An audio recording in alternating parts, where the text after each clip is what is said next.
जी नाज़रीन, तो नाज़रीन अज जी कहानी सुनानी है ना, वो अगर इंज हो जाए तो कुर्सी का रौला ही नहीं, यानी कि बादशाह बनन का, वजीरे वाला बनन का रौला ही ना रवे, कोई उस पासे जावे ही ना, तो ये रौला ही मुक जाए कि मैं बादशाह बनना या मैं वजीर बनना या मैं वजीर आज़म बनना है।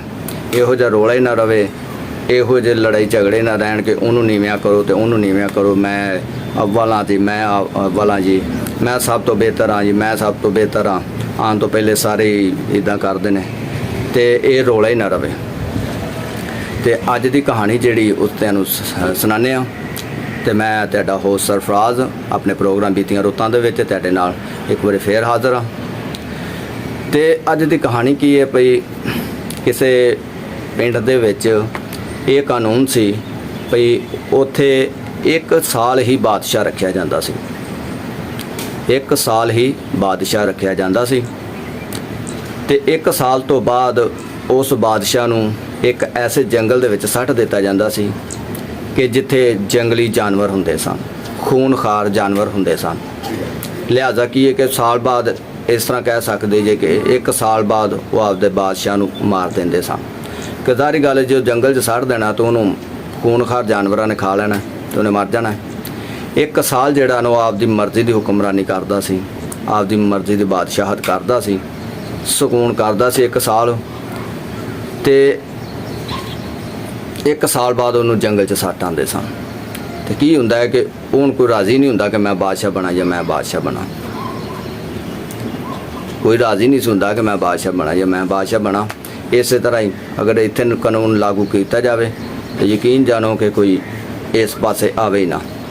इस तरह उत्थे भी इस पासे कोई आ नहीं सिरिया, उन्हें आख भी हुण की करिए, बादशाह भी आप रखना है। की करते हैं कि एक मदारी नूं चुक लिआंदे ने, उन्होंने कहते हैं चल भी तेनों असीं आपदा बादशाह रखना है या बादशाह बनाना है।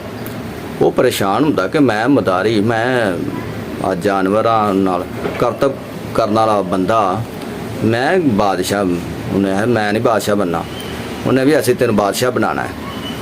उन्हें ना बहुत असरार करते हैं, जो उनकी जिद करते हैं उनके नाल भाई नहीं नहीं असीं तेनों बादशाह बनाना है।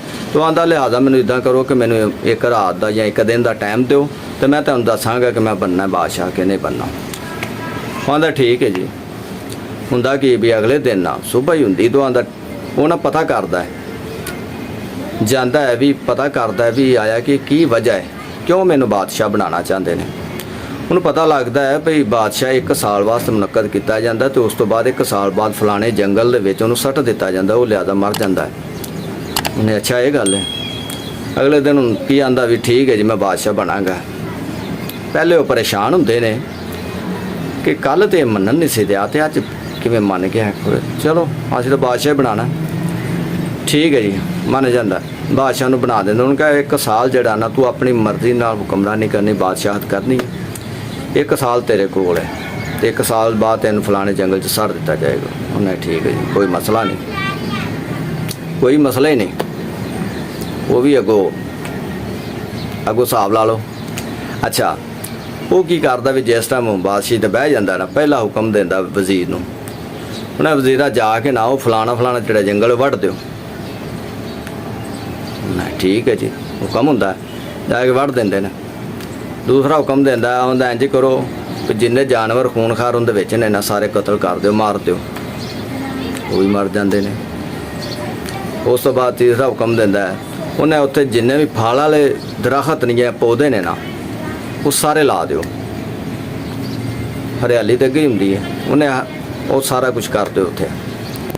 उन्हें ठीक है, तिन्ने काम करांदा है, एक साल आपदी जिहड़ी बादशाह संभालता है, आपदे सारे जिहड़े उस तो पहले बादशाह नूं साल बाद जिहड़े मसले आने हुंदे ने वो भी ख़त्म कर लैंदा है,